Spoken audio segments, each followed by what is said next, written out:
반갑습니다. 저는 대성마이맥에서 여러분과 함께 수학을 공부하고 있는 수학 강사 박유림입니다. 일단 너무 고생 많으셨습니다. 오늘 시험 보고 지친 몸과 마음을 이끌고 일단 여기까지 들어온 것만으로도 여러분들은 정말 발전될 가능성이 무궁무진하다는 생각이 듭니다. 하루 종일 시험을 본다는 게 사실 굉장히 어려워요.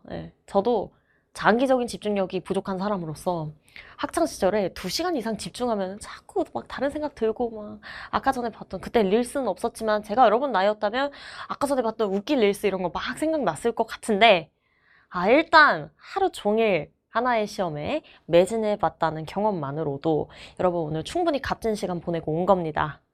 이를 바탕으로 앞으로 좀 더 장기적인 시험이 있어서 어떻게 해야 될지 큰 원동력을 얻을 수 있는 기회였으면 좋겠고요. 이번 영상에서는 우리 2학년 친구들 오늘 본 시험이죠. 3월학평 해설을 준비하게 되었습니다. 제가 대성마이맥에서 고1 수학 커리큘럼으로 지금 진행을 하고 있어요. 공통수학 1, 2 수업을 진행하고 있는데 사실 이 내용이 여러분들에게는 수학 상하였겠죠. 실제로 많은 학생들이 Q&A 게시판에 질문을 올려줬어요. 그러니까 제가 봤을 땐 이 학평을 위해서 좀 복습을 하려고 하지 않았나. 공통수학 1, 2 내용 바탕으로 복습을 하려고 했던 친구들이 좀 있을 것 같아요.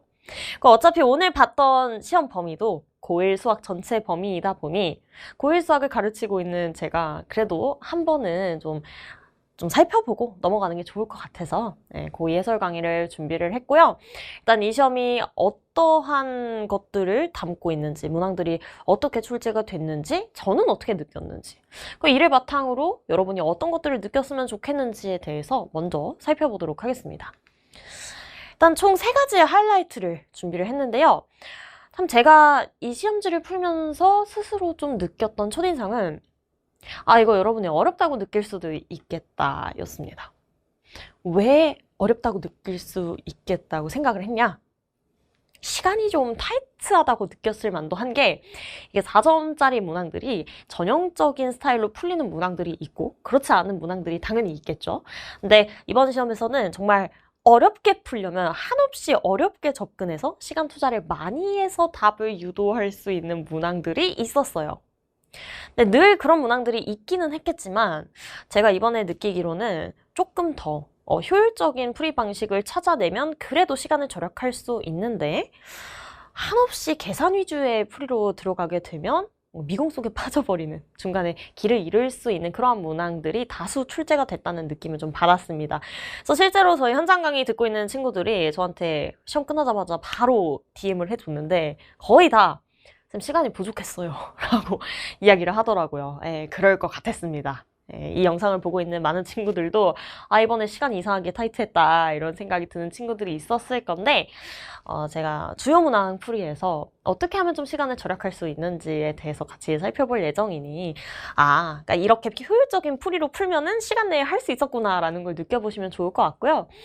두 번째로는 논리를 잘 이해했는지 체크하기에 용이한 시험이었다고 생각을 합니다. 여기에서 말한 논리는 집합과 명제입니다. 현재 공통수학 2, 여러분에게는 수학 하에 있던 대단원이죠. 집합과 명제에서는 수많은 용어와 수많은 정리가 쏟아져 나옵니다. 어차피 사람들끼리 다 자기네들끼리 약속해서 만들어낸 거거든요. 그래서 말이 되게 많은 그런 단원이에요. 근데 그 안에 있는 개념들과 논리에 대한 것들을 정확히 잘 이해했는지 묻는 문항들이 있었습니다.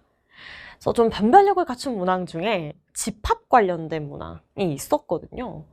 그래서 확실히 이 파트를 좀 대충 보고 넘어간 친구들 또는 집합명제 쉽지? 참 쉽죠? 하면서 이제 대강 풀었던 친구들이 이건 뭐지? 이렇게 생각을 할 만한 문항들이 나오지 않았나 하는 생각이 듭니다. 약간 허를 찌르는 듯한 느낌이 조금 있었고요.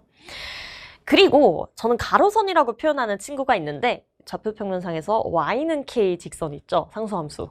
걔가 가로로 그려져서 저는 직관적으로 가로선이라고 많이 표현을 해요. 근데 어떠한 함수와 가로선과의 교점에 대해서 정확히 분석할 수 있느냐를 묻는 문항들이 정말 어려운 문항으로 출제가 됐습니다.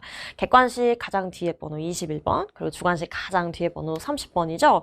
해당 두 문항이 모두 다 특정한 y값을 가지는 지점의 개수와 관련된 문항들이 나왔습니다.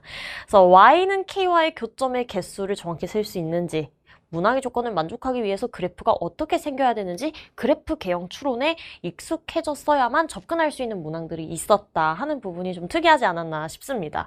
근데 물론 이러한 문제들이 항상 출제가 되기는 하는데 제가 이번에 풀면서 느끼기로는 이거 되게 수능틱하다라고 느끼는 문항들이었거든요. 특히 이 하이라이트 3번에 해당하는 문항 두 개는 정말 여러분이 장기적으로 고등학교 3학년이 되어서 이제 수능을 보게 된다면 수능 현장에서 마주할 만한 스킬들을 단지 그것을 유리함수와 이차함수에 대해서만 적용을 해보고 있는 거지 나중에는 똑같은 방식을 3차함수와 4차함수에 적용을 하게 되거든요. 그래서 어떻게 보면 좀 수능적인 관점으로 여러분이 문항을 해결할 수 있는가에 대해서 체크하고자 하는 문항들이 있지 않았나 하는 생각이 듭니다. 참 어려웠죠. 네, 고생하셨고. 근데 요거는 이제 제가 개인적으로 느끼고 이번 시험은 이랬던 것 같다라고 말씀을 드리는 거잖아요. 그래서 객관적인 데이터를 또 가지고 왔습니다. 총 6개의 대단원 보시면 수학 상에 있던 대단원 3개와 수학 하에 있던 대단원 3개 이렇게 있고 문항수의 차이가 있다고 느끼실 만도 한데 애초에 방정식과 부등식과 함수 단원은 대단원 규모 자체가 커요. 그러니까 다항식은 다항식 연산, 나머지 정리와 인수분해 이렇게 딱 두 소단원으로 구성이 돼 있다고 하지만 방정식과 부등식은 복소수, 2차 방정식, 2차 함수, 여러 가지 방정식, 여러 가지 부등식 해서 이 안에 규모가 되게 큰 것들이 많이 들어가 있습니다. 함수도 함수의 정의, 합성함수, 역함수, 유리함수, 무리함수 이러한 거대한 테마들이 들어가 있기 때문에 대단원의 규모에 비해서는 그래도 적당히 잘 비례하면서 문항이 들어간 느낌이 있고요. 자, 노란색으로 하이라이트 친 문항들이 지금 4점짜리 문항들이거든요. 여러분의 점수를 좌우할 만한 그런 문항들인 거죠. 그래서 4점짜리 문항들 지금 보시면 집합과 명제가 총 4문제가 나왔는데 4문제 중에 3문제가 4점짜리로 출제가 됐습니다. 그러니까 이게 쉽게 나오려면 진짜 쉽게 나올 수 있는 단원인데 어려운 문항이 꽤나 나왔다라는 부분이죠. 근데 오히려 이번에는 경우의 수에서 물론 4점짜리 문항이 2개가 출제되기는 했으나 순열과 조합의 어떠한 특성을 활용하는 문항이 크게 뚜렷하게 출제가 되진 않았습니다. 그냥 있는 그대로 경우의 수를 세는 진짜 그냥 노가다형 문항이 출제가 된 느낌이 있어서 예전보다는 좀 그래도 집합과 명제와 경우의 수 중에 집합 명제에 조금 더 힘이 실려있는 듯한 느낌을 저는 좀 받았어요. 그리고 역시나 방정식과 부등식 내에서도 2차 함수에 조금 더 치중된 느낌이 있었고 함수 단원에서도 어려운 문항들은 결국 함수의 그래프 관련된 문항으로 출제가 되면서 함수의 그래프를 여러분들이 좀 제대로 그릴 수 있느냐 적당히 조절을 해볼 수 있느냐 이런 것들이 좀 키 테마가 되지 않았나 하는 생각이 듭니다. 그래서 번호 잘 살펴보시고 여러분이 틀린 번호가 어떤 번호인지 잘 비교해 보시면서 내가 이 대단원을 좀 많이 잊어버렸구나 또는 내가 이 대단원은 잘 기억하고 있구나 라는 걸 파악할 수 있는 지표로 활용해 주시면 될 것 같습니다. 근데 뭐 오늘 시험 본 건 시험 본 거고요. 그쵸?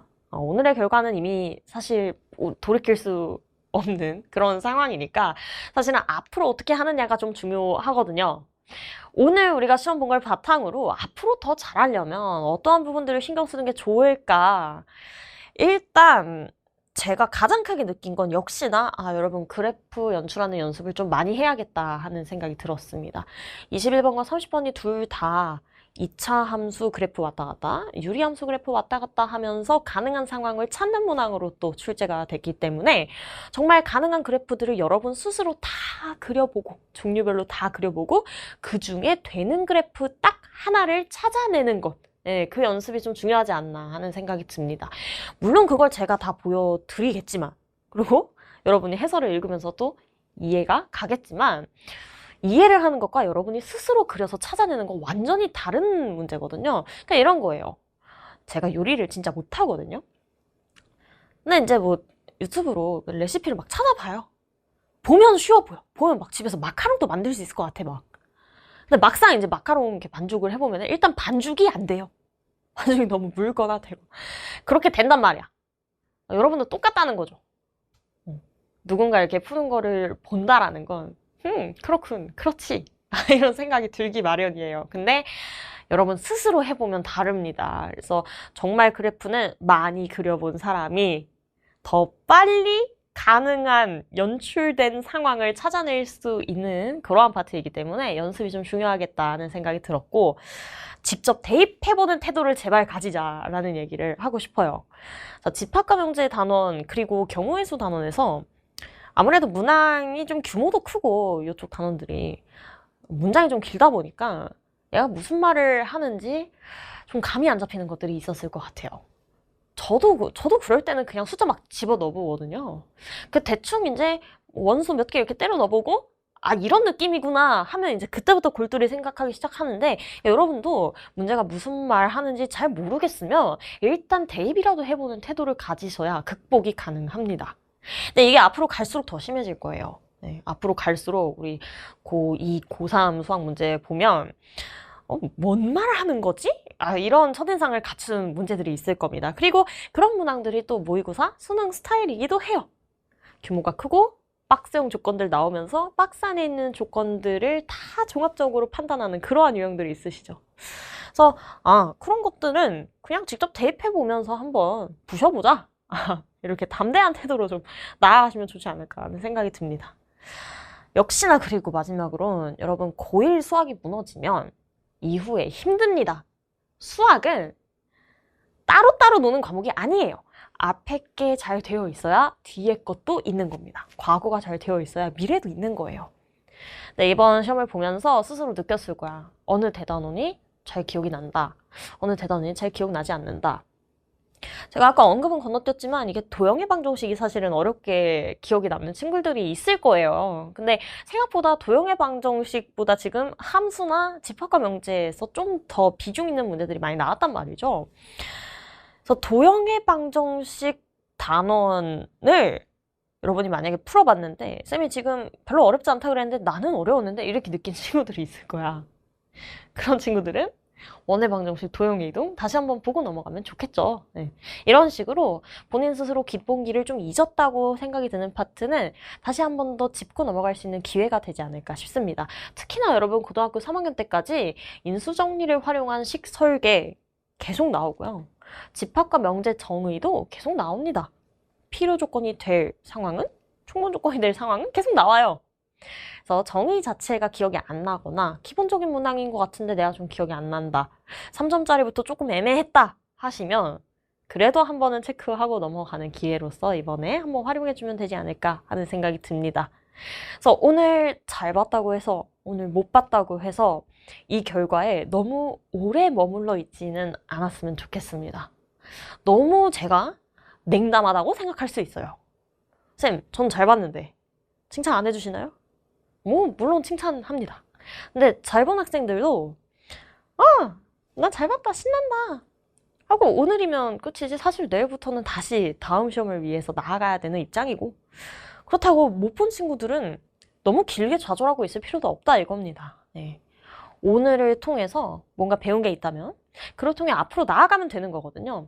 여러분에게는 다음 시험이 있고 당장 1학기 중간고사도 남아있는 상황입니다. 그래서 다음 시험까지 좀 더 다시 나아갈 원동력을 얻는 기회가 됐으면 좋겠고, 매 시험마다 다음 시험을 위해서 내가 어떻게 더 준비를 꼼꼼히 해야 될지에 대해서 고민하는 시간을 충분히 가져보면 좋지 않을까 하는 생각으로 총평 영상을 준비를 했습니다.